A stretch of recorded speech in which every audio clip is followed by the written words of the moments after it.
So not only did that cost us Cubs ML last night, that just cost the Cubbies the season. I cannot believe they blew that 6-0 lead last night when I told everybody the Cubs ML was my most confident play. That was moose shit. Give me the Ducks. I'm fading Colorado. Give me Oregon to win this game big and catch Colorado sleeping, coming in on their high horse thinking they could beat anybody. Well, they're about to get taught a lesson. That was the most Notre Dame melt I've ever seen. So I don't know why we're rushing three, even if we're short a guy. I don't know why linebackers are not playing up further on the line. I don't understand any part of it.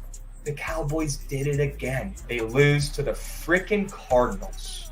That's a concerning game for sure from the Cowboys. The real meat on table play would be his completions. There's just not a line out for that yet, so I don't want to just pull a number out of my ass. But he's going to dink and dunk their way to a lot of completions and probably a lot of yards too. Damn, brand new bag for pro, but I didn't pay for it. I don't like spending that cash because I'm trying. What's going on, chat? Happy BTL Monday, episode 330 piece. As always, hold the fry, joined by your two co-hosts, Krabs and Javon, presented by Pickett Sports. If you guys aren't using Pickett Sports to track your bets, grow up. It's by far the best bet tracking app out there on the App Store and Google Play. Javon, the Cowboys were never the play last night. My goodness. 49ers of them. Niners are good. Yep. Just going to say it, they are. They're elite. They're the best team in football, and they showed that last night. Brock Purdy, there's something about that kid. He's got as many career interceptions as Dak has this season now. After that three-piece last night, we got Devin making music, coming in hot with a sub-bang. W vibes, Devin. We need it after a moose shit Sunday. Slim Jim, 2-4, coming in hot with a sub-bang as well. Two things to address real quick before we start. The 24-hour stream will be starting up this Sunday. around 9 a.m. Eastern time, and it's going to run into Monday morning. Rumor has it there might be some KBO playoffs, maybe even a KBO championship next weekend to sweat out overnight.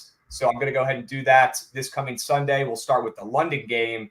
We'll run all the way 24 hours overnight, do some KBO, and into the morning. I'll probably take a little cat nap and then hop back into BTL on Monday. The grind never stops, folks. I'm back. W's. We got a hype train. We got glitchy AI coming in hot with a sub bang. W's. Okay. The Carson Wentz Sox, chat, they're on the way. That's all I'm going to say about that. I really don't want to think about the Manders anymore after that new shit game on Thursday, Javon. I know I haven't been able to come on BTL and unpack that yet, but we're not going to today. You guys hear me bitch about the Manders enough.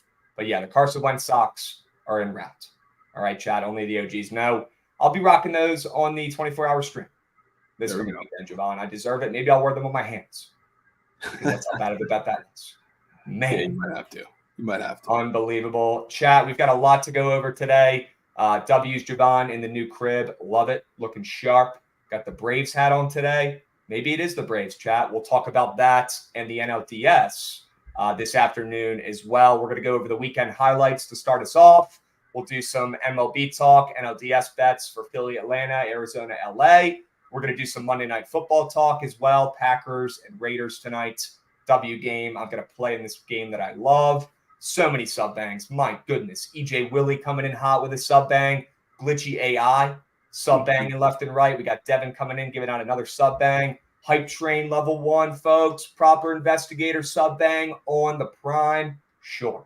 W Bezos. Window liquor. Sub bang in 16 months. Crazy name. Not going to ask about it. Wow. Sub bang. Bet with Brian coming in hot with a 5-piece. Let's go. Let's go, Brian. Heart. Let's go, Bri. Nothing better than some Monday morning sub bangs. Yeah. That's what the people Especially do. after the plays I gave out last night. My goodness. Yeah. Vikings, that should hit. Yep, we're going to talk about that plenty. Don't you guys worry. And then Cowboys plus 3.5. That should be a good bet. We got 19 Jedris coming in hot with a subby. My Mountaineer W's, 17 months of cake. Let's go. Keep up the good work, boys. W19 Jedris. Love the heart, love the effort on a Monday. Folks, we got a hype train level 4. We got Drew 0312 coming in hot with a subby. What's up, goats? W's. We're back. All right, guys, if you're in here for the first time, drop a follow, drop a sub, okay? And make sure you guys follow us on Twitter and pick it as well. We've got some bets below that we like for today, and we'll leave those up there for now. Javon, plenty of great games today. 2 NLDS gems. Super excited to watch those tonight. Rumor has it we might have a night sweats tonight. Yeah, rumor has it. And then a Monday Night Football game as well, Javon. Got to get the coins back. Let's go ahead and start with a W/L recap from the weekends. We'll take a peep at the squad rides. All right, Kansas State was moose shit on Friday. It is what it is. Yeah. Arkansas came through on Saturday, Javon. W bet. Great look. And then the Falcons, never a doubt. Never a doubt. All it took was me tweeting out they needed to put Heineke in to have Desmond Ridder have his best career game. Looking like Tom Brady out there, Javon. W wager. Way to hold it down while I was gone. W's. Javon knows ball, folks. Plain and simple. Locked. Kind of locked. Kind of locked. W squad rides. You guys know that's our bread and butter, the most important thing we give out on here. And we went 2 and 3. 2 for 3 over the weekend. Those are Hall of Fame numbers. Nobody bats 666. Come on now. W numbers. Javon. We'll go over the 5 guys entry here. Not our best work. That was caked on Saturday. It is what it is. Yeah. Looks that's like Kamara didn't get his receiving yards. A couple college plays maybe didn't hit. 3 for 5, I believe. I think 2 on this was bad. I knew I was taking a risk with Raheem because he's not fully healthy, and you can kind of see that. I was hoping that he would bounce back and he was going to be healthy and have a massive game. He didn't. That was a tough chance to take there. Kamara also was a blowout. Kendre Miller got 500 receiving yards instead, which was tough. And then Kirk was painful, dude. So painful. We got Madison dropping a screen pass. It would have been a 30-yard walk-in touchdown, and misses by like 10-something yards. I was pissed. I was so much pissed. But not our best work there. No, not our best work. The Hail Mary also did not smack Javon. I believe that went 3 for 5. Yeah. Oklahoma, great wager. Georgia, great wager. Vikings was shit. Titans was shit. The over and the Jets in Denver smacked. Got to be better. Got to. Got to be better. Let's talk about some college football from the weekend, folks. W recap here. Javon, you guys went at it, I believe, on Friday. It looks like you went 3-2 against DeGen. We'll take 3-2, and we move. No complaints there, Javon. What'd you see on Saturday? Well, thankfully, let me start off with Marshall NC State, because that was possibly the worst wager I've placed in maybe a month, because I think they hit the full game over in the first half, which that was shocking to see. Marshall's defense getting torn up, and then MJ Morris tore apart a really good defense there too. So that was Moose. Navy had like 70 rushing yards every drive and stalled out every single time, so that sucked.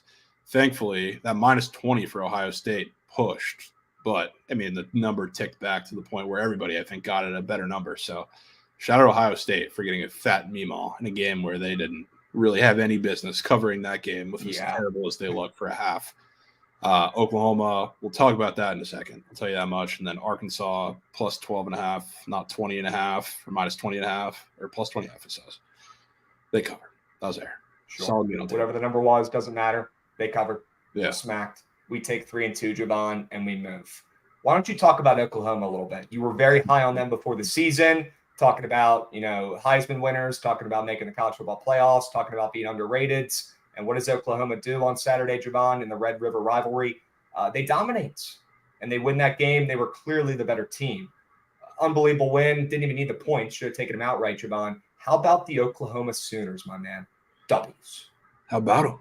So, yeah, everybody knows this point. I've been a big backer of this team before the season, and in the first couple of weeks, I've been gassing them up, and, I've been catching shit for it. So I was told when we were talking about this before the season, nothing would change in year 2 of Brent Venables, because they looked terrible last year, especially defensively. Had a lot of injuries that played into a part of that. Nobody wanted to talk about that. In this very game, they had a bunch of injuries last season, including Dylan Gabriel, and they got smoked 49-0.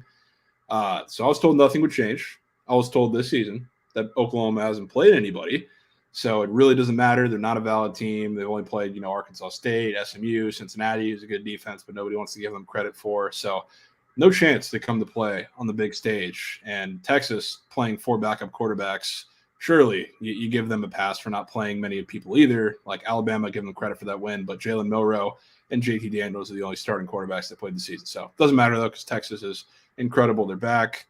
We were told the Oklahoma defense wouldn't be able to compete, but we look at this game, guess who came to play? We're told Quinn Ewers would destroy the secondary because he's just that good.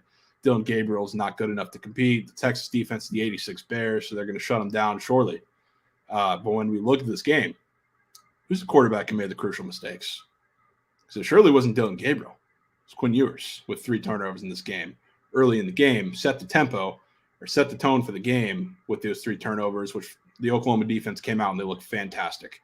Who's the defense that stepped up? Clearly Oklahoma. You put pressure on Quinn Ewers, he is no better than an average group of 5 quarterback. And that's not me just pulling smoke out of my ass to stay some clickbaity shit. The numbers support that. He's no better than anybody else. And that's exactly what they did to start this game. And that's why they forced all those turnovers. And then the most important part that nobody wanted to talk about before the season. Who's the coach that got out-coached in this game?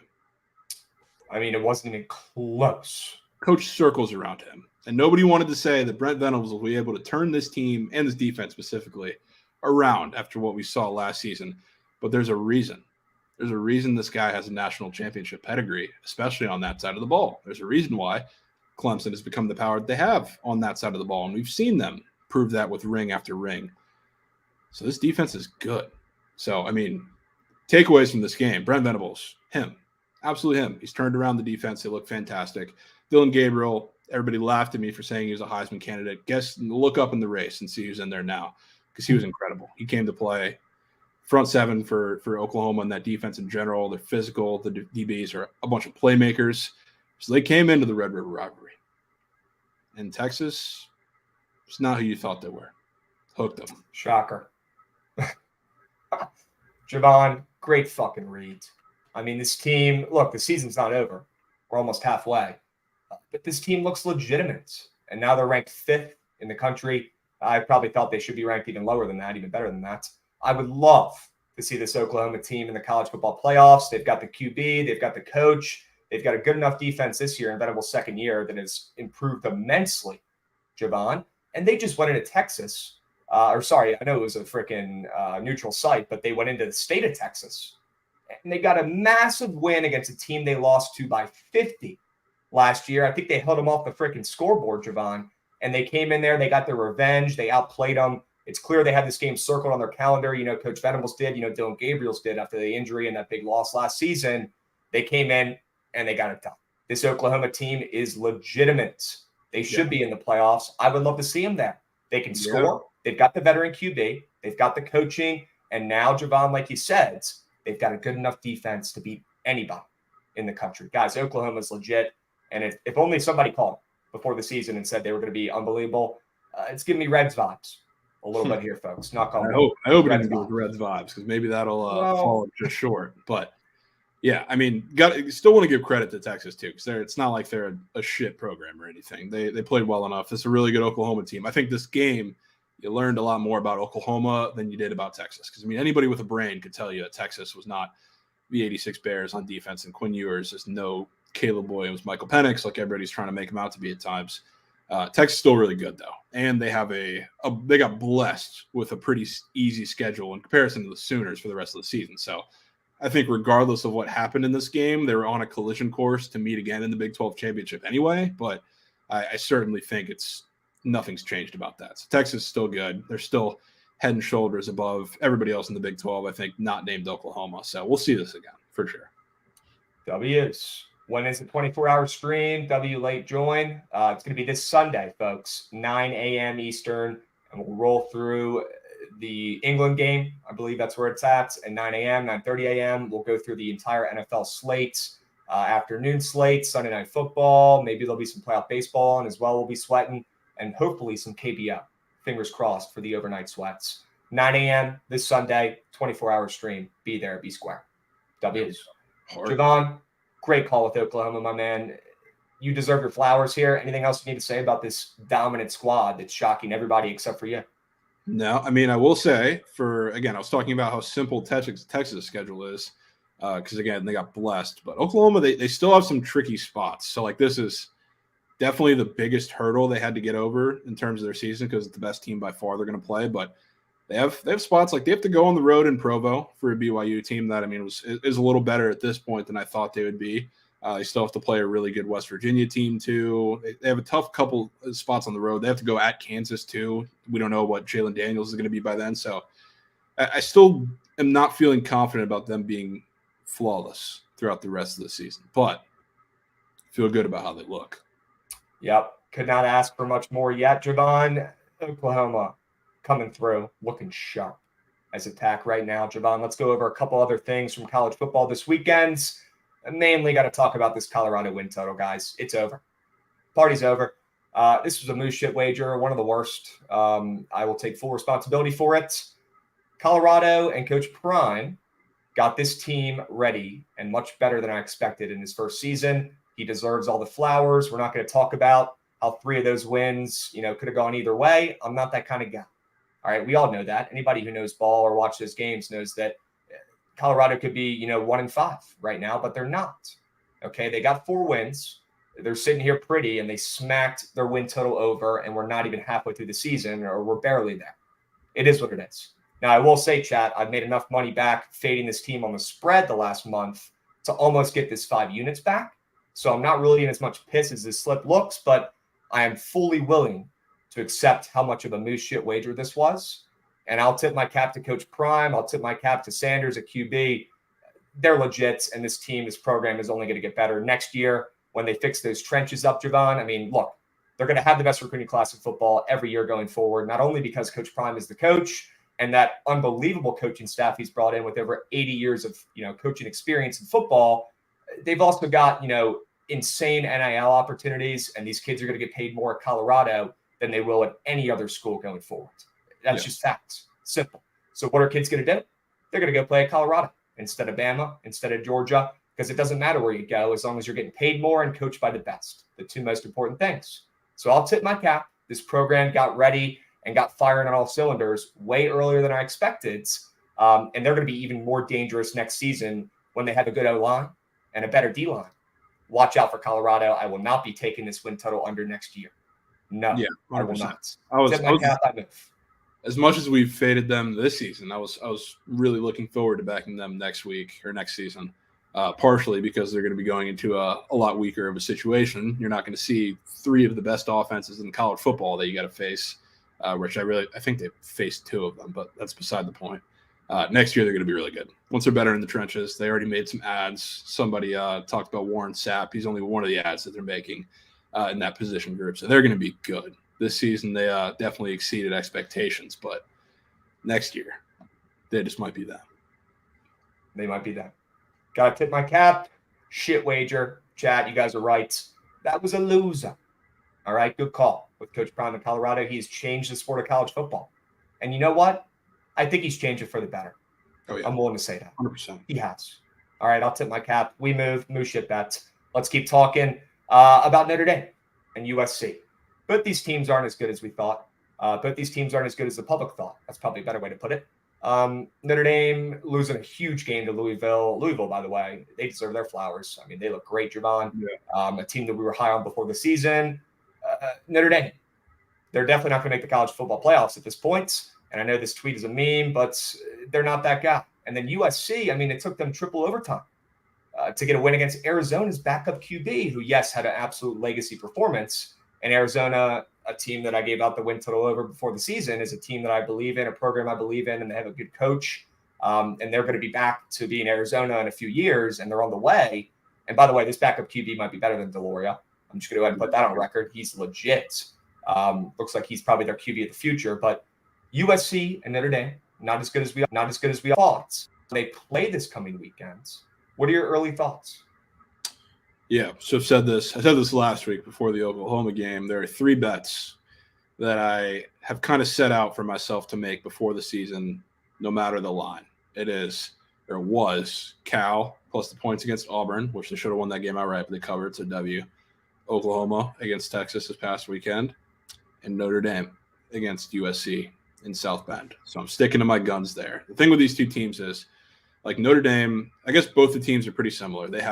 We knew what their strength coming into the season was going to be. Notre Dame was going to be the defense. USC was going to be the offense. But the other side of the ball is a lot more of an issue than I think a lot of us thought it was going to be, which USC, it's hard to believe that their defense is a little worse than people thought it was going to be. It seems like it is. And then on the other side, Sam Hartman is not the guy that Notre Dame's offense needs him to be.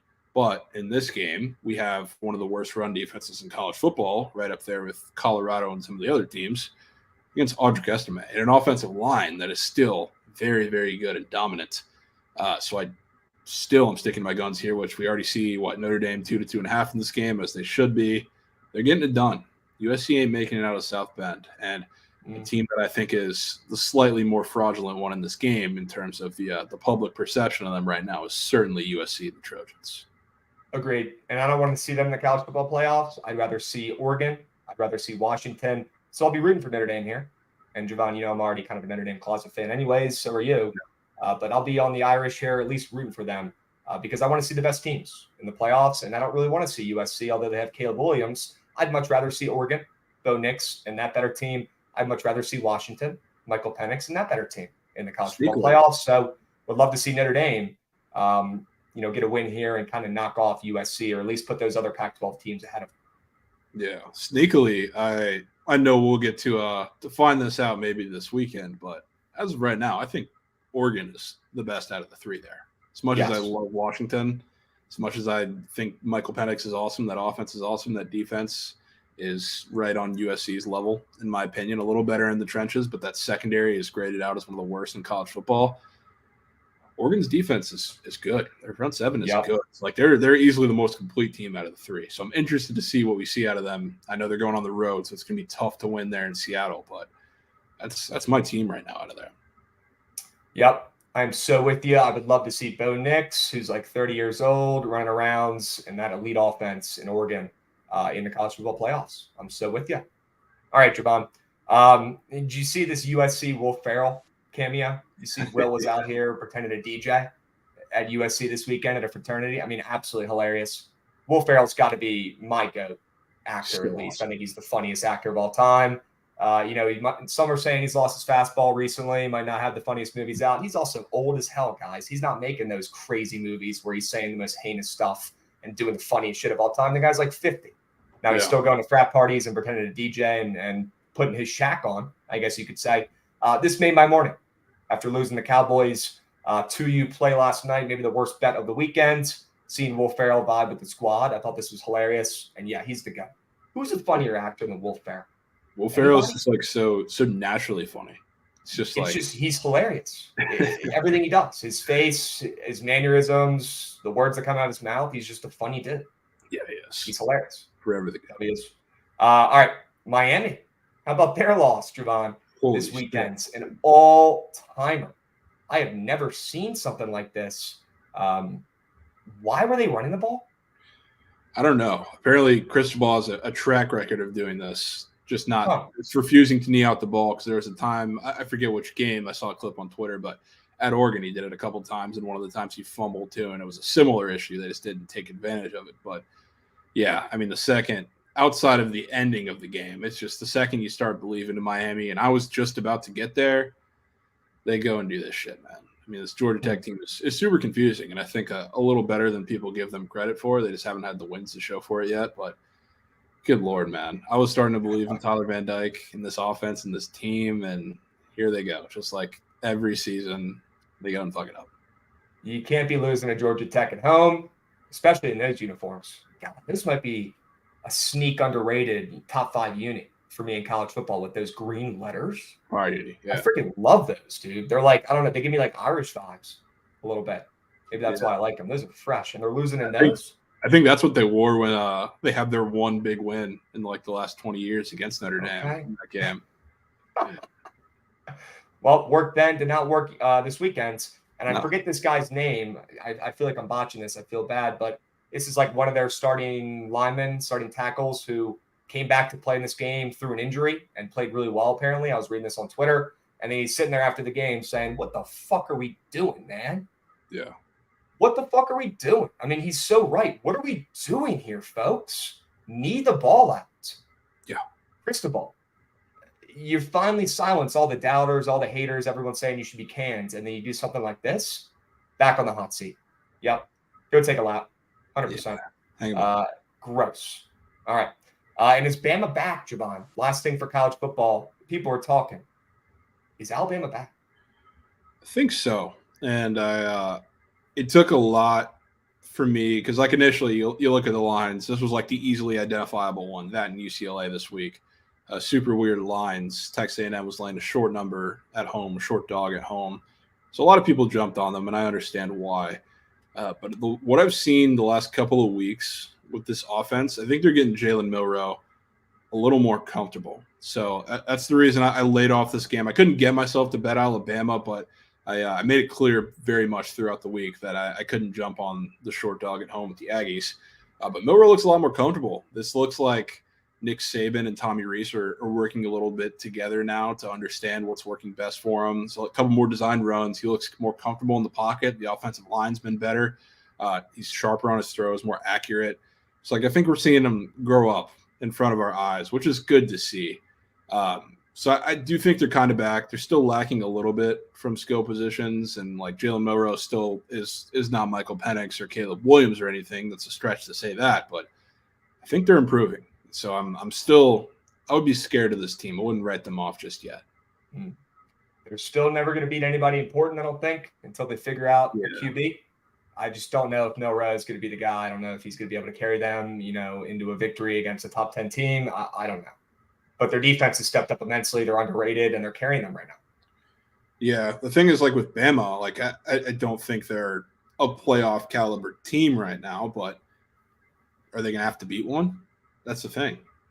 Yeah, probably not. I mean, maybe to sneak in some sort of, SEC championship.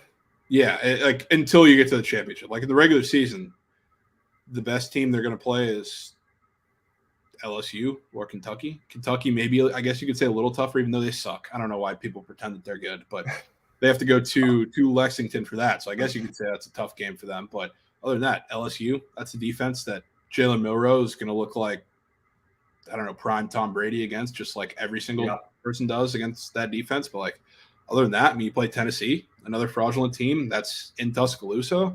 LSU is also in Tuscaloosa. You got to go on the road to Kentucky. Maybe Auburn makes it weird in the Iron Bowl like they always do. But like if this team keeps getting better, they're not losing in the regular season. It's facts. Pull TCU last year and get blown up by Georgia. Yeah, too soon. probably will. Wrong. Probably will. But yes, I don't know. Georgia's not that good either. Like they're getting better. They showed out and covered for the first time this weekend. Yeah. They're going to continue getting better too. Like I do think Carson Beck looks a little more comfortable. Like he can win a game with his playmaking more than relying on other people. But yeah, their schedule's so soft, they're not going to have to play anybody either. I'm telling you right now, guys, this is going to be the year where a non-SEC team wins the national championship. And I have a weird feeling in the last season where the Pac-12 is, important. The last season where the Pac-12 is relevant is probably a better way to put it. Yeah. Maybe they leave their stamp. Maybe they leave their mark here and get a big-time college football natty. And maybe it's not typical SEC this season. Would not be shocked. This could be the year to do it because these big powerhouses don't have the stud QBs. You know who has the stud QBs? The Pac-12 teams. Yeah. We'll see how it plays out. I'm so excited. Chat right now, real quick, before we pivot to NFL, who would you say right now is winning the national championship? Who's winning?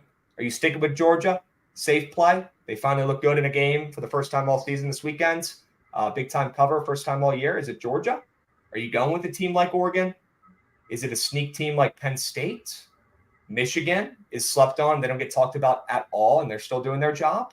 A lot of options out there this season. I don't really think there's one true front runner as of right now. I don't. Okay. We're going to keep moving and grooving here, folks. Let's talk about some NFL really quick. Desmond Ridder, W Survivor pick. We'll get to that in a moment here. Let's go over the recap.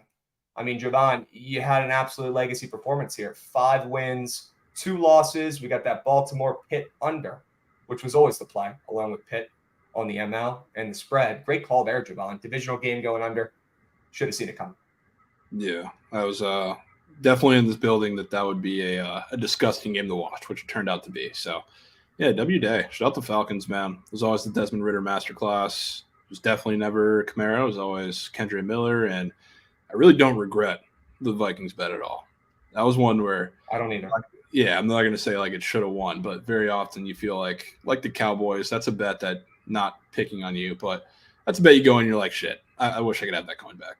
I don't wish that about the Vikings. That's a game I feel comfortable about. But the rest of the slate, pretty well. 100% agree. Sorry to Jen catching strays. Got to be transparent here and put up the records. We know DeGen is sharp as attack though with NFL, and he's going to bounce back this week 1,000%. 1,000%. Javon, great work. Let's keep moving and grooving here. Let's talk about Desmond Ridder. Let's talk about this great survivor pick I had. W Falcons, trusting the squad ride, trusting you, and trusting that defense to get it done. And Bijan did everything he could to try to lose that game. And how about Desmond Ridder stepping up for the first time all season? He won them that game. He did. A lot of the reason that I leaned on the Falcons in that game was because this is an elite rushing attack against the worst rush defense in the league, at least by PFF grades. They weren't that good. Bijan wasn't that good. Honestly, Tyler Algier was better in that game when they needed yards on the ground. Desmond Ridder came and he threw for 330, and he brought it. And like through that last drive, especially when they were going down, they knew they needed a field goal. They weren't going to go for a touchdown. They were going to lean on Koo because they kind of had to. I thought after they made a couple big throws, or after Ridder make a couple big throws, they were just going to be super conservative, sit the ball down, play in the run game, make it easier for Koo, but not put their life on the line for Desmond Ridder. They didn't. He was aggressive all game. He got Kyle Pitts involved, which I think is going to be a mainstay. I got a lot of shit for saying that Jonnu Smith was going to be an important addition for this offense. And lo and behold, not only is he putting up fucking 70 receiving yards a week now, but Kyle Pitts has looked better and he's getting open too because of him. So if Ridder, I'm not going to say he's going to go out there and throw for 330 every game, but if he's going to be effective like this team is so dangerous because that defense is incredible. They're so good. They're good. I didn't think that when I said start them in week 1, if you don't have a good defense in fantasy football, that maybe you'd even still have them on your team. And I know somewhere out there was listening. Someone out there started them because I got a lot of tweets and my mentions about it. Maybe you still have this Falcons defense on your team. If you do, you've probably been, cashing a little bit. You've getting some points out of that team. Very, very underrated. Not a top 5 defense, Maybe not even a top 10, but definitely top half defense right now. Maybe top 10. They're pretty good. They haven't been putting up too many fantasy points just because they give up a lot of red zone field goals and a lot of yards. They honestly should be forcing more turnovers. They dropped a couple picks. Jesse Bates dropped a couple picks. I don't know how CJ Stroud didn't throw a pick yesterday in the game. He had like 3 really should have been picks, but they're just a solid unit. And I love backing them. 100%. And yep, how about me starting Cooper Kupp in my IL spot? Talk about not locked. Talk about being not dialed. I had him and Arcane on my bench against Lauren this week, and I caught a fat L because of it. Yeah, I did. Too busy trying to beat Tiger Woods last weekend. Yeah. Hey, I shot a career best 89. There we go. I got it. Heart W's. Chad, we're getting better every day. It might not sound that good, but you should see me play golf. Jesus. I hit the ball about 1 million yards. It just does not go straight. Actually, it goes right into the woods about every third shot. So that's a W. Down in Myrtle, playing the barefoot courses, chats. W Chaco. All right. Let's keep moving and grooving. Oh, there's the tweet. Great. I was hoping that we could get through this before Good showed and found it. I started some people I shouldn't have started. Sure. I didn't take Cooper Kupp out of my IL spot. I should have put him in there. I didn't know if he was going to tweak like that. He did. Oh, Logan Thomas on my bench too. I freaking took him out, Javon, about 3 minutes before the game. You can't make it up. And Javon's gone right now, but that's okay. We're going to keep moving and grooving. Javon's got to help out really quick, folks. I'm going to take you through the rest of the NFL. How about Arcane on my bench too? Cannot make it up. All right, folks. Camera exhausted from Javon. He's got some furniture getting delivered to the new crib. W Javon. W Subbanks. Handyman AL. This must be John. That's got to be John. Subbanging as well. Wags Locks coming in, giving out subbies. Let's go, Wags. That's my guy. Len Bong coming in hot with a subbang for the people. W's Len Bong. All right. Yeah, I know we can't be benching Arcane. I know we can't be benching Cooper Kupp anymore. They'll be in my starting lineups next week. Guys, my team is still pretty good. They are. Don't sleep on a little Crabs Bets comeback in the second half of the Booking Fantasy League. Okay? Let's get moving and grooving, folks. Let's go ahead and talk about Zach Moss turning into Barry Sanders because he did. I mean, guys, Jonathan Taylor owners are in piss. Not really because he was on a snap count, but, I mean, we were not rooting for Zach Moss to carry like this. And as Titans bettors, we definitely were not rooting for this. The guy absolutely tweaked. Maybe the Colts will look to trade Zach Moss. I don't know. But I'm assuming they didn't just pay Jonathan Taylor for 3 years to be a backup or to split time with Zach Moss. Maybe you trade Zach Moss to a team who needs an RB. That's probably what I would do, GM Crabs. But he absolutely tweaked this weekend, and he caked my Titans bet. W's. Let's go ahead and move and groove to talk about the Cowboys and Dak sucking. This was literally Dak last night. Guys, was he playing with his eyes closed? What was Dak Prescott doing last night? He looked like he hasn't prepped at all. He looked like he was the most nervous guy on the field. Was that his first NFL game? The guy froze harder than Mitch McConnell. What are we doing? Cowboys was a no shit wager. I take full responsibility for that. Fake sharp. They were. And the Cowboys suck. Dak Prescott is not a winner. I thought he'd be much better this season under a much more simple offense. Well, he just went up against the best defense in football, and he threw 3 picks. So not only did I lose corn on the Cowboys last night, but my goodness, now I got to worry about Dak interceptions for the season? Come on, he's at 4. Look, it's still going to be close, but that was not ideal one bit. Dak, what are we doing, man? Grab pine. And guys, it was always Shanahan over McCarthy. Coaching matters the most in NFL. Cannot be betting on Mike McCarthy to outcoach Shanahan. I mean, that was just a moose shit bet. Totally on me. God damn it. All right. How about the Jags dominating overseas? And somebody correct me in chat. Has this team lost overseas yet? Because I swear to God, I saw a tweet or a trend or something before their game last week overseas when they caught a win as well, saying they haven't lost yet over there. They haven't not covered yet. Somebody correct me in chat who knows that. This team is unbelievable overseas. They should move their shitty stadium down in Jacksonville, and they should move it over to frickin' England. Go make Tottenham's field your home field. The Jags are elite. Yeah, we've lost in London before. Okay. Well, they should probably still move the franchise to London. They're 7-5 in London. 7-5. Okay, not as good as I thought No. at all. But that's the Jags still. Them having a winning record is still good because they're still Moose Best. But good to see Trevor Lawrence play well. ETN balled. I know you guys saw that funny tweet, ETN, after the game saying he played himself in fantasy football. Can't make it up. Hilarious. Big Dilf coming in with the sub bank. Sure. 14 months. W's. Love it. Handyman AL. Appreciate the sub bang as well. All right, folks. How about Hackett getting the best of Peyton? Real quick, when we finish up this NFL talk, how about Coach Hackett? W's for him. He was getting dragged. He was catching strays all week. He's been catching strays for a year. Sean Payton saying he's the worst coach in football, saying he did the worst job ever coaching that team, and then he takes over. You know, this guy Hackett has not slept all week. He was grinding. He got the Jets a win. Fuck the Broncos and Sean Payton. He's kind of a dick. Russell Wilson fumbling at the end of the game. How about the Jets? Zach Wilson doing just enough. Breece Hall being legit. Guys, he's going to be the RB1 on that team. And I hope you have him in fantasy because he's only going to keep getting better. What a game from him. You got to let him loose. That's the only chance the Jets had this season. Lean on Breece Hall, and absolutely dominate with that defense. Don't sleep on Coach Hackett. Good to see him get a win. W's. Chat, one more thing to go over before we start talking about these baseball games today, and we got plays in them. Don't you worry, folks. I got to talk about the Chiefs. What the hell was going on in that game yesterday afternoon, folks? We have the refs missing, 10 calls in this game, and we'll start with this just play right here at the end with about 5 minutes left in the game when they're down a touchdown and they're driving, okay? Not only was it a tipped pass they called, and then they couldn't give PI, that was made up. Not only was there a face mask on the line that they missed and should have been a 15-yard penalty and a first down for Minnesota, they missed so much. They missed Snead taking off his freaking helmet. The refs literally saying, put your helmet back on, hurry up, put your helmet back on, instead of giving him a flag. This should have also been a first down. I have never seen in my 25 years of life a ref say, put your helmet back on instead of giving a flag. What is going on?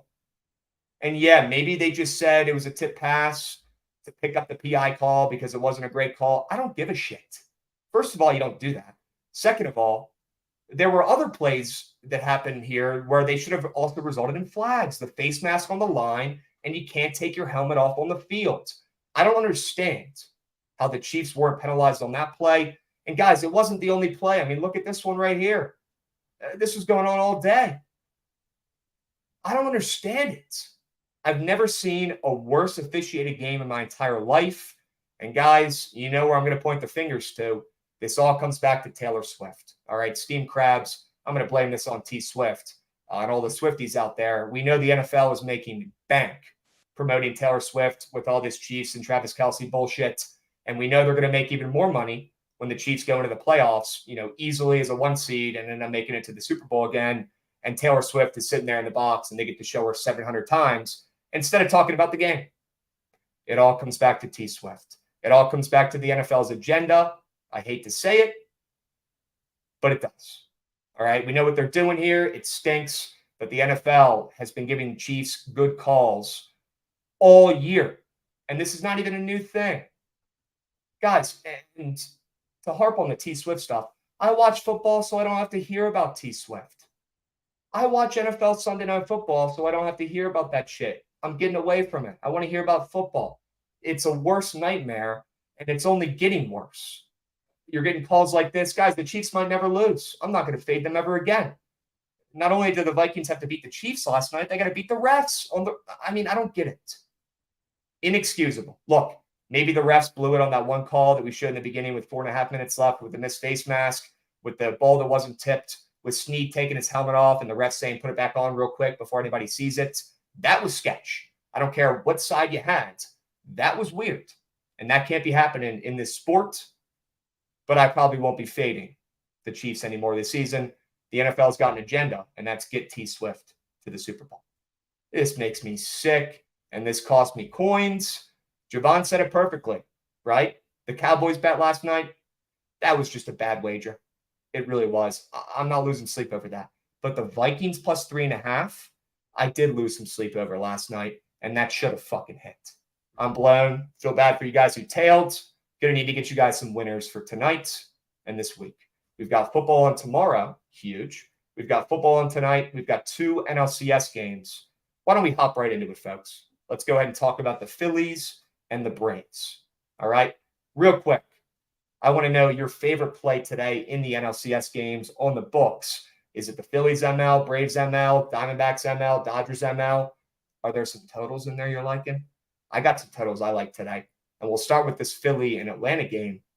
Guys, the Braves splits are looking a little bit sharp. Not surprised, but that's not where I want to put my points tonight.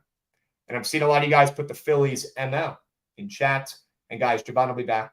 All right, he's getting some furniture delivered right now. He had to be there, but he will be on shortly. Looks like you guys like the Phillies today. I don't blame you, and I don't want to take a side in this game. I'll be honest with you. But the prize picks board is telling me everything I need to know in this game. And we'll go over that when Javon gets back. But, guys, it's got to be the over in this game. The earned run squares, the fantasy squares. Last game being, low scoring, 3-0 win for Atlanta. Or for Philly.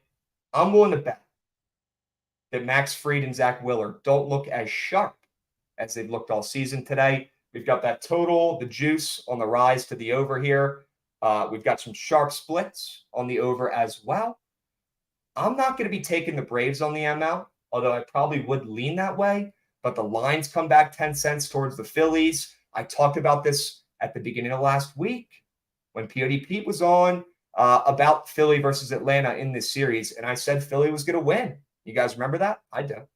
I'm not willing to put my coins on Atlanta in this series because I do think the Phillies shock the world and they end up winning more games than Atlanta does and they advance. So I'm going to be putting my coins on the over in this game, over 8 with the juice loose on the over. I think we get runs. And we'll talk about the prize picks board when Javon gets back as well. But it's got to be the over in this first game of the day, 6 p.m. Eastern, Wheeler versus Fried. Okay, give me runs. We know Atlanta is going to be bouncing back after getting embarrassed and shut out in their first postseason game. And we know that the Phillies offense in the postseason is magical. They're probably going to put up some runs against the Braves ace here in Fried as well. The juice is loose, folks. It is. I also remember Pete saying the Rays were going to win the World Series. Yeah, he did say that. He did. We'll let that go, though. Okay? Chats, gun to my heads. I probably would take Atlanta on the ML today, but like I said, I'm not taking it because I do think Philly wins this series. Give me the over in the first game of the day, over 8. We're going to get plenty of runs. Exciting game to start out the day today. Very excited for it. Braves crowd is not intimidating, you're saying, Nikki. I'd say it is. I'd say it's pretty intimidating. But I don't think anything is really going to get in the Phillies' heads out there. That is probably the best team overall. These guys all hang out. They're a vibe. They've got the best chemistry I've seen out of any of the teams remaining, and they're doing exactly what they did last season, and that's overperform, come through in clutch spots, and shine in the biggest moments. Don't sleep on Philly. I still think they win this series. Not a hot take. They're up 1-0, but they're going to get it done. All right? Give me the over in Philly, Atlanta. Let's keep moving and grooving. Let's talk about Arizona and the Dodgers. All right? Guys, the Snakes bit in game 1. What a game that was for them, going to LA against a Hall of Famer, and you couldn't even get out of the first inning? Are you kidding me? Now, this is a bounce-back spot I can get behind. All right, I'll be on the Dodgers here on the ML in this spot. Talk about juice being loose. They're minus 160. I don't give a hoot. I'm still laying it. I'm taking them, and I'm not taking the minus 1.5 in a game that I think might end up going under. All right, and Javon, I think, has a different angle there. He'll talk about it when he comes back, but I'm going to be on the Dodgers here in this spot to bounce back after getting embarrassed in game 1. Looks like the Dodgers get a familiar face in game 2 against Gallen on the roads, who the Dodgers crush. I mean, they absolutely own him. They're going to do it once again today. They're going to bounce back, come into this game angry, and they're going to put up probably a 10-piece. That's why I'm not going to take the under in this game. I'm worried about a little revenge Dodgers 10-piece here. They're not going to keep their foot off the gas at all. They're going to try to win this game by 1 million, and they might just do it. Give me the Dodgers on the ML. All right? Dubs, we'll get Javon back in here in a moment, folks. But for now, we got it back. W's? Back. 10s? Yep, there you go. Couch delivered minus 1,000 during stream. Gotcha. Sharps on the plus money. Huge cash. Huge cash. Incoming tweet from Trent. Dodgers are a bookie bankruptcy mega max. All right. We'll see, folks. I don't know. I do like the Dodgers, Javon. Let's get back to the first game, Philly versus Atlanta. What do you like in this matchup between two NL East beasts? Yeah, I mean, I have a hard time just laying both favorites in this matchup or in these two games because I do like the Dodgers probably a little more than the Braves. So I really don't know what to do there. I think there's going to be runs. I do think that the Braves are going to cause Zach Wheeler issues, especially with command in the strike zone. I think they're going to be patient enough to where we've seen Zach Wheeler kind of fall apart for the first time in a while, really. He's been one of the consistent pieces of that rotation. But I don't know that I can trust him today against the Braves bat. So it feels like a square angle bounce back spot for both these teams. So I don't know if I'm going to bet the Braves, but I'll certainly bet the Dodgers. That's the one I feel a little better about with Zach Gallen on the road where he has struggled. I do think they match up pretty well with him too. Is a reason why they've hit him so well on the road. It's not just because he's on the road and he's playing the Dodgers. It's because a lot of those guys kind of hit exactly what you want, like all the lefties in the lineup, which he's much worse against lefties, especially when he does go on the road. A lot of those guys are going to be great.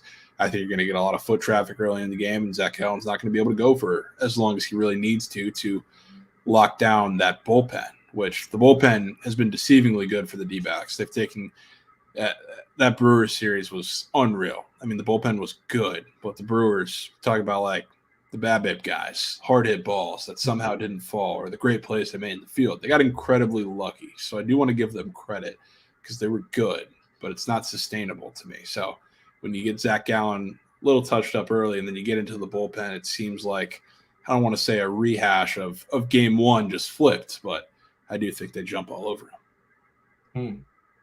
Can you take a peep at the prize picks board for these games? Because there's some squares looking at me funny.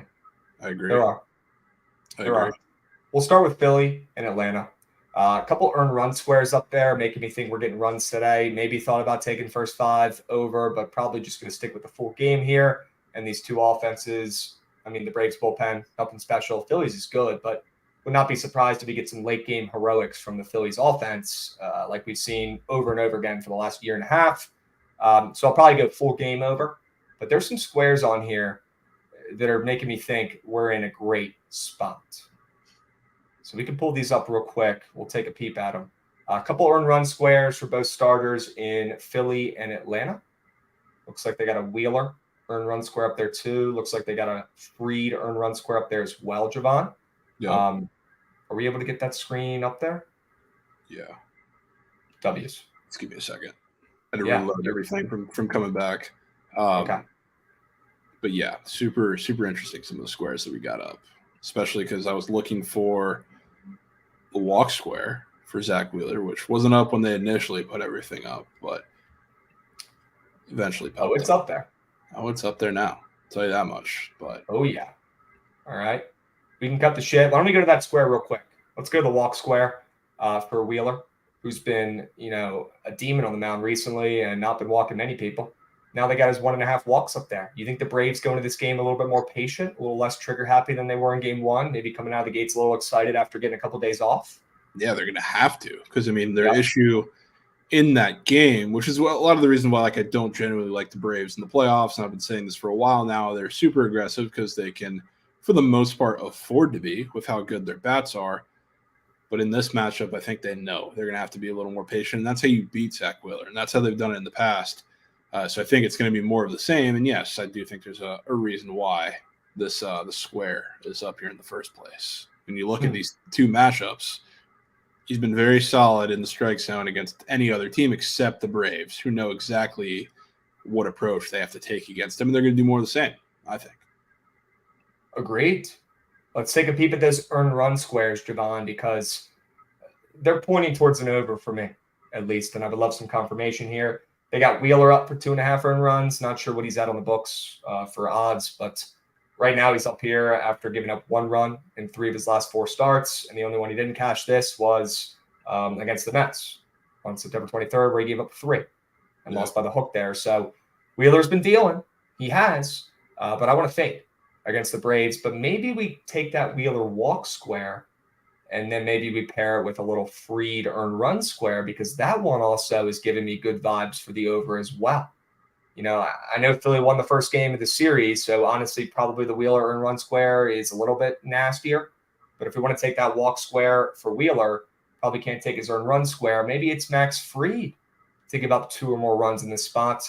I like runs from both lineups. I think Fried's in the playoffs here. I know he's their ace, but I'm willing to fade him and take this more than 1.5 earned runs allowed in a game where I think there's going to be 4 or 5 runs from both teams. Yeah, I don't disagree. My problem is just with as good as the Phillies offense has been, it still seems a little easy, really, against anybody not named Spencer Strider to back their bats. Especially, a lefty on the mound too. They've been absolutely destroying. So that's my one little caveat with this one. I don't love it, but I don't completely disagree either. So the 3 squares we've gone over so far, I'm assuming you like that Wheeler walk square the best, probably the Wheeler earn run square second, and then Fried third. Yep. Okay. All right. What about the Gallen earn run square? He's up there for 2.5. Maybe that looks too easy though, Javon, because we know the Dodgers own him. But would not mind in a game script where I'm expecting the Dodgers to put up a 5-piece, 10-piece maybe in a little revenge spot here after getting embarrassed in game 1. Maybe they do what they've done every time they face Gallen, and that's rough them up. Yeah, I think they're going to have to win this game. I think they're going to have to. So, I'm 100% down to put that. But I do think there's a solid amount of Dodger props just by themselves, or Dodger prize pick squares that you can go to in this game, which, you have the whole lineup up, which you're probably going to get a majority of the time in the playoffs, but you got a lot of guys up. This is the one that kind of stands out to me, JD Martinez, who I talked about, you really, in theory, want to target a lefty against Zach Gallen because that's where his worst split has been. But I think JD Martinez, again, with all the lefties kind of surrounding him, he's going to be in really good run and RBI spots. And he's the guy that I think is going to be key to the Dodgers scoring runs in this game and really in the postseason in general. I think he's going to have to be that guy for them. So that's the guy that I like today. But there's a lot. If you want to take a lefty, James Outman also up here. You got Max Muncy up here. You got Mookie up here, of course. Will Smith's been on an absolute tear, but that's a little bit too green for me. But I wouldn't be surprised if he has to be the guy as well. I think they tap him today. Seems just one of those games. Okay. And now we can pair a guy like Martinez more than 1.5 earned runs with Gallen, more than 2.5 earned runs allowed. It would let us do that. Maybe a little payout difference, but yeah, might be a decent look there, Javon. Just might be. Yeah. Okay. What else is looking at you funny on the board? There's got to be some other hitters up there. This looks awfully funny to me because the only time that I've seen this recently on the board is this one little green mark right here against the Marlins. So, that's looking at me funny, certainly because it's lefty-lefty with Max Fried on the mound as well. So that's an interesting square to be up. I'll say that much. That was looking at me pretty funny. We don't even have to – we'll get into the Twin stuff tomorrow because that just popped on the board. But good Lord. But, yeah, I'm pretty sure these are going to be up every single day in the playoffs, every single game in the playoffs. But both these guys were ass along with the rest of the Dodgers lineup last game. So if you want to go to one of the GOATs today, I'm definitely not going to tell anybody no for the Dodgers. But, yeah, that's probably all that's looking at me real funny. But we'll say this. Can we go to the pitcher props? The Green Book and take a peek at first run allowed. Javon, I know these probably would pique your interest. Have you looked at them yet? I do, which it more so has to do with tomorrow because Zach Gallen is certainly a little short today. I saw somebody say that. Let me see. I can pull it up while we're up here.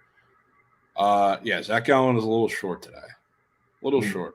He's near a pick 'em. He's minus 105, which really – if there's any favorite like minus 170 or shorter, you should be seeing a line that's probably Bobby Miller minus 125 at the very least. So Zach Gallen is certainly a little short, and he was last start as well, which he did give up the first run. So it could be interesting. They get runs off him early, which Max Fried is also a little short, but this is the one that I'd pinpoint. But this is the real one right here. This is why I'm saving these till tomorrow, which little flash in the future for that one. But Christian Javier is my guy.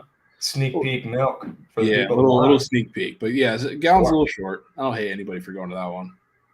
Okay. I will say too, anybody and their mother, and this line has moved up because everybody's nuking it. all of the sharps. You go to Action Network too. You see a bunch of guys, the entire slate of guys on the same prop that has to do with Zach Wheeler and his outs. It usually does not go very well. Usually doesn't. So is he up there for an outs allowed? He's not on here because he moved. I don't know the odds off the top of my head, but I know everybody that was on there got him a like super juicy 14.5, which the fact that he opened short of 14.5 or short of 5 innings is crazy. But now he's up to 15.5, crossed the 5-inning mark. Yeah, that should work pretty well. Everybody's on his more than pitching outs today? Yeah, well, because it was 14.5. There's no chance Zach Wheeler is going to go 5 innings, right? And now it's at 15.5, and people are still taking it. But if you go through that app, everybody's on the same random prop, and that usually does not end up very well. So you have that. Zach Wheeler, I mean, all the pitchers are in the main Blue Book boost today, which Zach Wheeler is included in that for strikeouts as well. So, yeah, should go pretty well for him today. Okay. Maybe we look to fade Wheeler on the Prize Picks board, whether it's that walks allowed more than 1.5, whether it's his earned runs allowed, whether it's his fantasy score. Guys, we'll definitely have an A team and a B team for tonight's games with 2 NLDS options and a little Monday Night Football as well, Javon. We should be able to scrape something together for the people in these 3 games. Sure. Might have to. Might not have a choice. Okay. W's. Braves first 5 team total over. Don't hate that one bit. Braves first 5 Moose Fest. Do not hate that one bit either, Chaka. I don't. Yeah. Okay. Honestly, I would say if you're going to take the Braves, I would take them in the first 5 because the bullpen advantage for the Phillies, I mean, it's night and day compared to whoever's coming out of the pen for Atlanta. Yep, that's fair. Okay. Dubs. Let's keep moving. Let's keep grooving. Javon, any other baseball squares, baseball plays? I know I kind of started this off when you were still waiting for the furniture and maybe didn't get to go over both your plays in this game on the books, but I'm pretty sure we're aligned for most things. Yeah. Give the people a rundown of what you like on the books for these 2 games. Yeah, I mean, I like the Dodgers. I'm going to play the Dodgers. I just really hate laying both favorites, especially when they're like around the same price. I think they at this point might be the exact same price. So I'm going to go with the Dodgers as my one to kind of die on a hill with. Again, I think they'd touch up Zach Gallen. On the road, he hasn't been the same pitcher. Against the Dodgers, he hasn't been the same pitcher. And when you combine the 2, he certainly hasn't been the same pitcher that we see, especially early in the season as a Cy Young candidate. It's kind of that same guy that's been regressing throughout the rest of the season. Looked decent against the Brewers after getting roughed up early. If he has that stretch that he did against the Brewers early in the game against the Dodgers today, he can bounce back from that. So it's kind of a point from no return for him there. And again, on the road, I think he gets that pretty early. So I am laying the Dodgers. But I do definitely align with you and runs in that Philly game as well. I think Wheeler gets destroyed early in the game. What happens after that, just maybe chaos. So I really don't know there with the bullpens. But we'll see. We're on the same page, though. Yep. Stuff like this is definitely scaring me. Yeah. For sure. Guys, I'd say by far my favorite play today for baseball is the over in Philly and Atlanta, although I probably will be on the Dodgers ML as well. That's what I'm looking at right now, my 2 baseball plays, and then football we're going to talk about here right now. W's, Javon, what's your favorite play in both games real quick? Doyers ML, over in Philly, Atlanta. Yeah.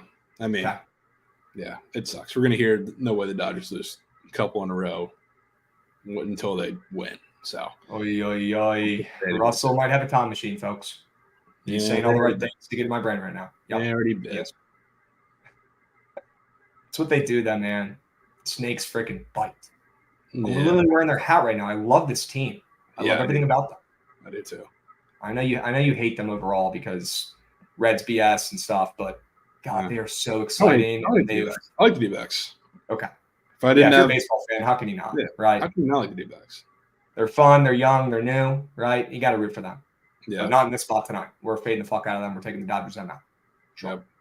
Dubs. All right, folks. Let's talk about some Monday Night Football action. All right, W's. We got some new follows from the squad right now. Jimmy Fab, B-Mac Beans, Fusco Jr., Mo Frick, Social coming in hot with some follows. We got Go Cubs Go coming in hot with a sub bang. Do you still think the Dodgers will win this series? Go Cubs Go 16's asking. I do.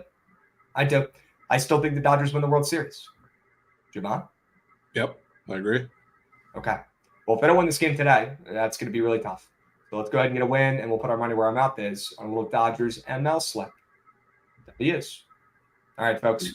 If you guys are in here for the first time, make sure you drop a follow. Make sure you guys follow us on Pickett Sports, the best bet tracking app out there on the App Store and Google Play. Go give it a look. The cleanest UI UX out there. Absolutely elite app, and it's free to download. Use promo code Krabs, promo code Javon. And you can send this also to your buddies to track their bets, and they'll throw you a couple bucks for referral on Venmo as well. You can make some coins if you download Pickett. All right, W's. Love it. All right, let's talk about some football, folks. We've got LaFleur and we've got the Raiders. We've got a good coach. We've got the Packers as underdogs who are cash cows. Javon 16-6 ATS in the LaFleur era. Not surprised. He's an old Commanders coach. He's got to be elite. It's like literally a running joke at this point. They're all better than who we have as our head coach, and we'll leave it at that because I'm going to start to get pissed again. But Jordan Love, I mean, he's 4-1 ATS as a starter for the Packers, Javon, and they're plus 1.5 here in this tweet. I believe they've moved to minus 2.5 or plus 2.5. I apologize. The Raiders moving up to a minus 2.5 point favorite here in this spot. I like the way the line's moving. I like the way the line's grooving. Now, I will say, Javon, we've seen this movie before. We bet on the Raiders 2 weeks ago in a spot very similar to this, where they moved to a favorite at home. I think they might have even moved to a minus 2.5 favorite in that spot too, or at least minus 2. Are we going to do it again? Are we really about to run it back with this Raiders team in this spot? Javon, what are your early thoughts on Monday Night Football? Yeah, I think I have to. And it's one where I full and well know exactly what I'm getting myself into by doing it. Again, we've seen this story before. But I think the Raiders match up a lot better than people give them credit for. And yes, no Aaron Jones, which is huge, especially because I think that Packers offense needs that element back there with him. To be honest with you, the Raiders secondary is bad, but we've seen this a couple of times, and that's why we've attacked a lot of things in the short game. They're going to keep everything in front of them, which Jordan Love can do just fine, but wasn't able to do without Aaron Jones for a majority game. Yes, against a better defense, but I don't like kind of the absence of a running game for this offense with A.J. Dillon, who is wildly inefficient. And yes, again, Raiders, not that great of a defense kind of overall, but especially there as well. I just don't trust Jordan Love in this spot. I think he's going to do enough to dink and dunk and kind of get themselves down the field, cook up some longer drives. But on the other side, guess who else has the probably the biggest advantage in the game? Josh Jacobs against the Packers run defense. That's made everybody look good. So I think that Jimmy G is now going to be able to just game manage this game like he's kind of needed to do or needs to do in this system. And Josh Jacobs is going to have a massive day. And I don't trust the Packers. I really don't. There's a reason why the line's moved, and it's not just Aaron Jones. Well, it could be. I don't know. We know the books know this shit before anybody else does, right? Yeah. So you're right, and I'm playing devil's advocate, but that definitely doesn't make me love the Raiders as much. Hearing that news coming out now confirmed. The total's been on the rise too, though, which doesn't really correlate. And that's a good sign for the Raiders. I would say. Okay. Yeah, and I do think it's going to be, like I said, a good bit of long drives, stalling out in the red zone, which is why I also had the field goal combo on my best bet section. I think we get a master class from both those guys, both the Carlsons in this game. But again, the Raiders in this game, I think the run game dominates and they control the game. Okay. WJ Morris coming in with a follow. Love it. And a first-time chatter. What up? What up, Jay Morris? Let me know what you're on today, my man. First-time chatter.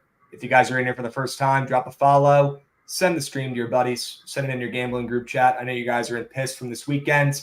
You got to find a way to regroup, hit some bets today before you get that Venmo request from your bookie. All right, send this link into your group chat, your gambling group chat with your buddies. Say, hey, Javon and Krabs are going to get us on a piss today. All right, Javon and Krabs, what do y'all think? Jimmy throws a pick. Yeah, I don't know. Probably does. I don't know if he's going to throw a pick today. I will say, Dill God's holding me accountable here. Somebody was listening today. Krabs, you just talked all morning about coaches, and now you want to go ahead and back McDaniels. Yeah, Dill God, I'm not happy about it at all, and you are very right.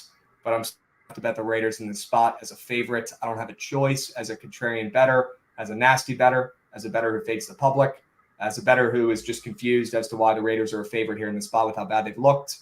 Not like the Packers have looked great the last couple of weeks, but not going to have a choice here. Going to have to take the Raiders here at home, and if it's a trap, it's a trap, but I got to put my coins on it. I wouldn't say it's as identical to backing the Cowboys last night with a shitty head coach against Shanahan, a good team, because that's the 49ers and this is the Packers. But I do see where your head's at, and I wouldn't blame you for staying off the Raiders tonight. I mean, the Packers have a significant coaching advantage. Hopefully the Raiders being at home, and hopefully the hungrier dog needing to run faster here, which although they're a favorite on the books, I'd still say the Raiders are more on the hot seat with their performance so far this season. They got to get a win. Have to get a win in this spot here. McDaniel's going to lose his job. He's going to lose his job. He might lose his job if they lose this game. Like, it's getting to that point, straight up. I know DeGen's probably pissed. He's got that Ron Rivera ticket. Loved where his head was at with that, but we're not going to fire our coach mid-season with a new owner. If anything, after the season, he will hand off the keys to the enemy and become like some sort of exec with us. That's how I see it playing out. I don't think they're going to fire Ron mid-season, but I mean, if the Raiders don't win this game tonight, they might fire McDaniels on the spot after the game. So it's a little bit of a coach on the hot seat bet here, although he's not as good of a coach, not even close to LaFleur. With the spread moving to 2.5, the Raiders being a favorite in general, got to back them here. Got to, especially with the way the slate ended yesterday. All the public sides were grubbing. I mean, it was most of that for the entire slate, but especially the super short favorites, which this is a little different because the square side happens to be an underdog here. We had the Niners close out the spot. We had the Chiefs close out the spot. We had the Eagles close out the spot. We had the Bengals close out the spot. It's really just making me have to do it. Not happy about it. Yeah. It is what it is. Give me the Raiders on the M now. They get a win tonight. No -2.5. Hate that spread. My least favorite spread in football. God damn it. Whenever I take that, take a Falcons game. Not scoring-wise, but winning by 2. I feel like it's just so in the cards on a field goal. 100%. I do think this will be a pretty good game. And I'm happy to see the total moving up 3 points, and I do think that's a good sign for the Raiders. An offense we really haven't seen shine besides Devontae Adams this season. And yes, I know Trent's on the Raiders, folks, but he's honestly been pretty good in the prime time. You take out his last, week of betting, he's been kind of locked. I don't hate it. Yeah, we rocked. All right.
Tens. 10-4s. Can we get some 10s, please? Please tell me we're back. Please tell me the audio sounds normal. Please tell me what the heck that was. I couldn't hear anything on my ends, so it was probably my fault. W10s. Somebody described to me in one word what the sound was because I didn't even hear it. Ears are bleeding. Holy smokes. That's on me, folks. I don't know what the heck that was. I couldn't even hear it. We're going to keep powering through. We're going to go over the prize picks board here when Javon gets back before we dive into the squad ride, folks. I don't know what's going on with that. That's on me. Some serious aliens. My speaker broke. It was the vibrating on the laptop. Okay. I'm no electrician, folks. That one's on me. All right. That could have been the books trying to sabotage us, giving out the Raiders on the ML. It could have been. Yeah. What was that? I don't know what it was. I couldn't hear anything. What did it sound like? It just sounded like a buzz. Okay. How loud was it? Scale 1 to 10? 10? It was 10, I guess. I don't know. Chat, That's on me, folks. I don't know what the hell that was. All right. We move. Could have been the Bolts trying to take us out, giving out some winners. All right.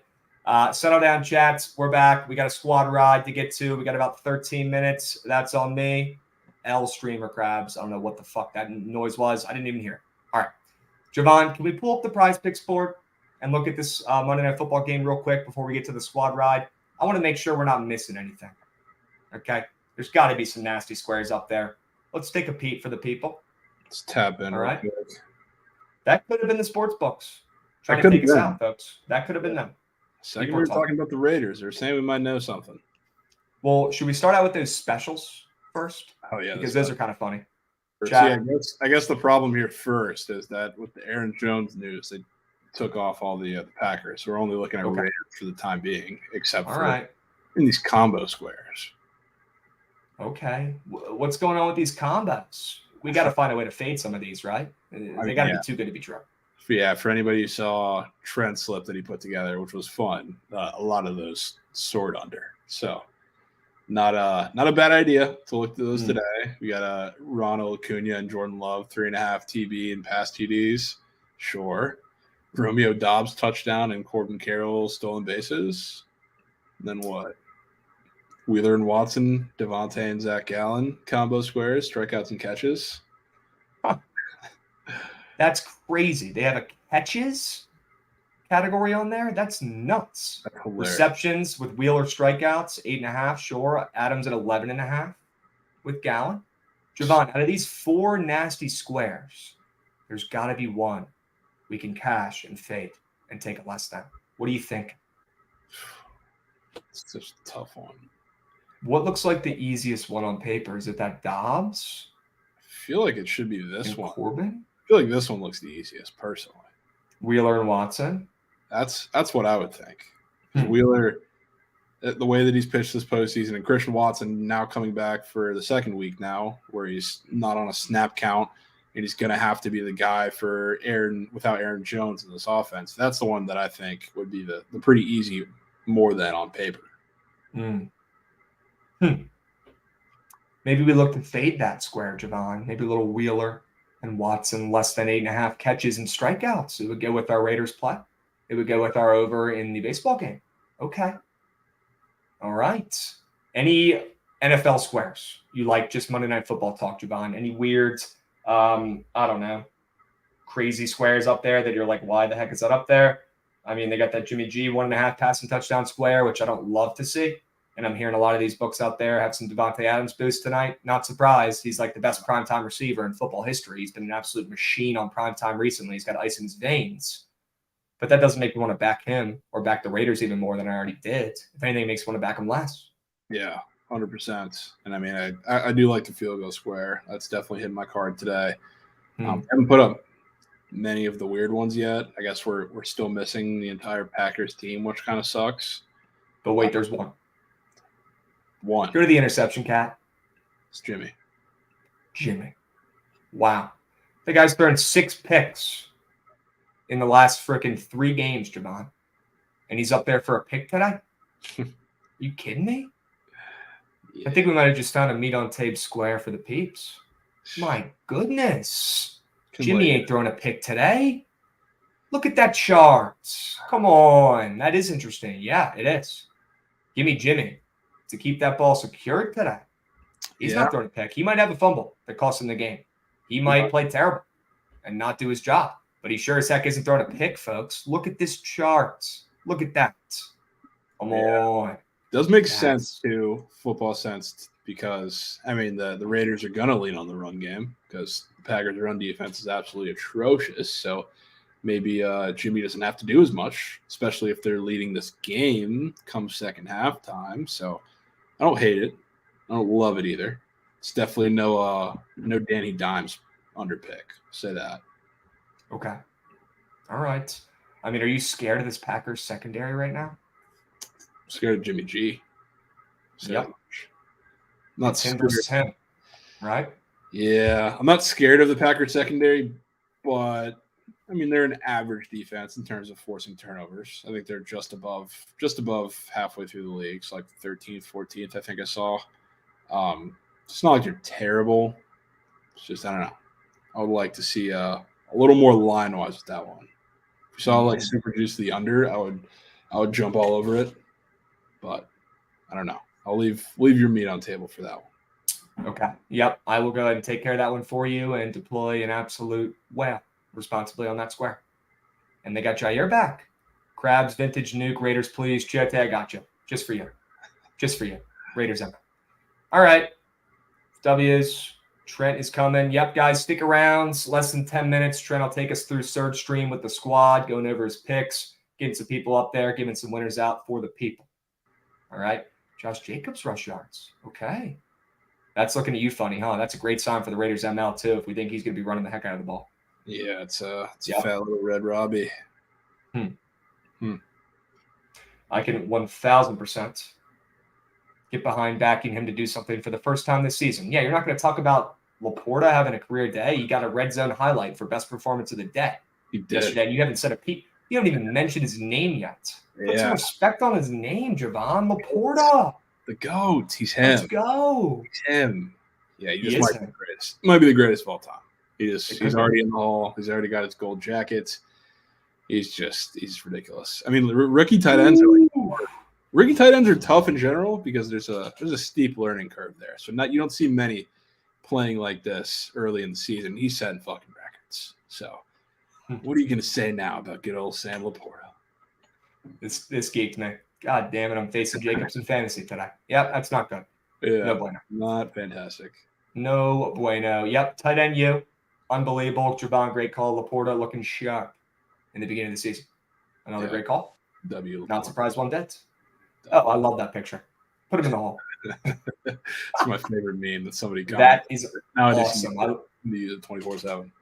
I mean, that his head might be bigger than my head. It looks like it's literally 2 times the size for his body. Yeah. He's got the same shape head as me. It's big. Too big. Golly. Put him in the hall, Javon. Absolute beast. I told you he's a football nerd. He is. He's locked in. He's dialed. Maybe not all rookies shine at the tight end position. That's a tough position to learn in the NFL, but man, W's. All right. Well, Javon, there's a good amount of squares here that I think we could get behind. I think I have our 6 favorites from today. Correct me if I'm wrong, but I'll go over a couple of these, and then we'll get that squad ride moving and grooving. Zach Wheeler, more than 1.5 walks allowed. I think we can both get behind that one. Nasty, weird. He's going to be walking people. Braves will be a little patient. We got Zach Gallen, more than 2.5 earned runs allowed today. He's going to do what he does against the Dodgers, and that's get rocked. We got JD Martinez, more than 1.5 hits, runs, RBIs today. You'd probably say right now that's your favorite Dodgers square offensively. Yep. W's. Don't sleep on that Schwarber run. Whenever that's up, knock on wood, seemed to treat us pretty well. Don't mind that one bit. Back in his slow ass across home plate. Jimmy G, less than a pick. He's thrown 100 in the last 3 games. He ain't throwing one tonight. And Josh Jacobs, more than 74.5 rush yards today. Feed him the ball. Let him have a day for the first time this season. You didn't pay him for nothing. Let him eat against this D-line. It's the only way the Raiders have a chance today. Can't all be Jimmy G. All right. Feed Josh Jacobs more than 74.5 rush yards. There we go. W's. Javon, it's about that time, folks. We got to lock in a squad ride.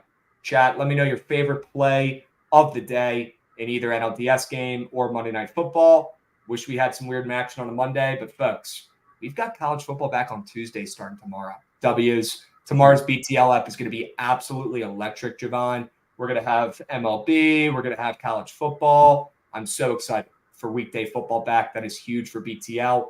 You know, we got to dive in there and find the people some nasty winners. All right, 2 words, chat. Action. Back. W's. Love it. Javon, favorite play of the day today. What do you like?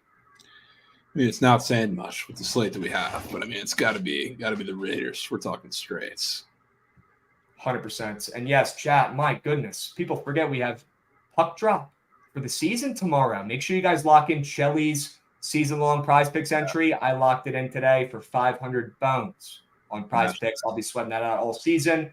Make sure you check that out, Goots. Honestly, we could probably screen share that after we get this vote up for the people. Hockey's back tomorrow, folks. I know this community is big into hockey. I'm very excited to dive more into hockey this year and tail the goats, Fruity and Shelly. I'm not going to try to be a hockey shark.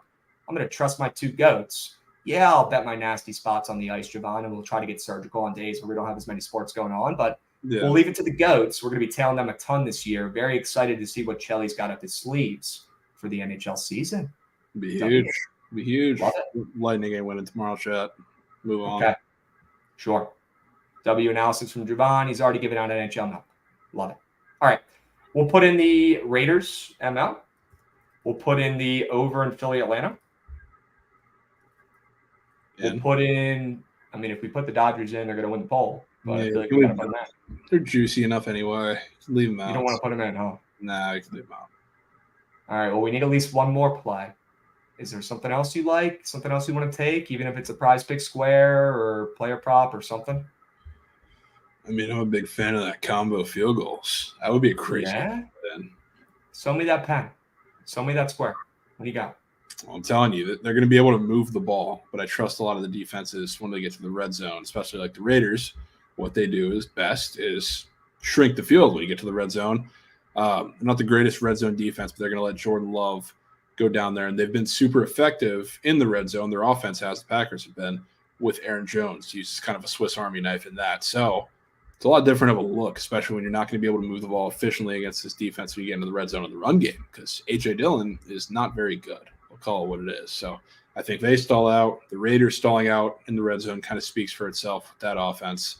So I think we get, the Carlson brothers, masterclass, just the way it should be. I mean, yeah, how often do we get to back Carlson and Carlson combo? I thought that was a mistake on the bottom. Turns out they're brothers. Turns out they're good kickers. Turns out it's going to be a good old-fashioned kickoff in Monday Night Football tonight.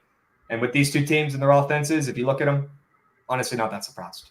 Yeah. And you can bet that on the books, too, as well. You can bet that prop on the books. Mm-hmm. Okay. Do we want to roll with those three plays? Keep it simple today? See one go through the hoop on a Monday, and maybe tomorrow we can try to get a little more cute? Yeah, I'm down. Let's run it. We'll do a quick 2-minute poll here, folks. Raiders ML, Philly, Atlanta, over 8. And Carlson combo.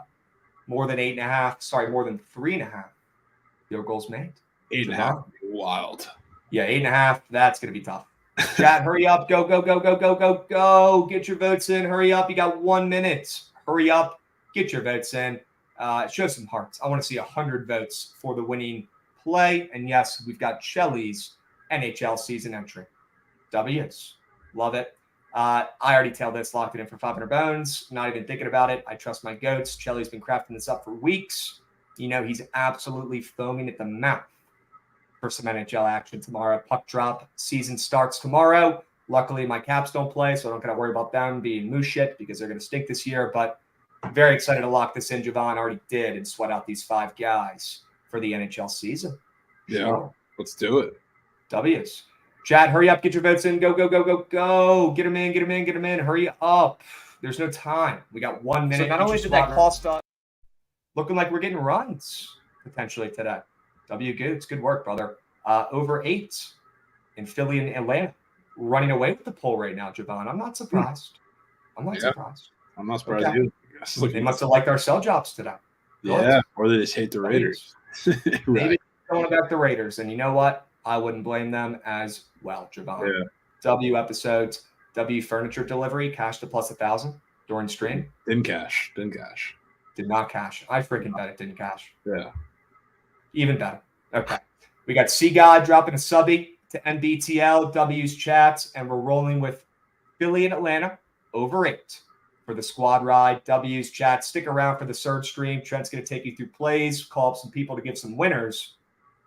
And we'll catch you tomorrow on here. Same time, same place, Javon. We'll be soon. We will. Peace, folks.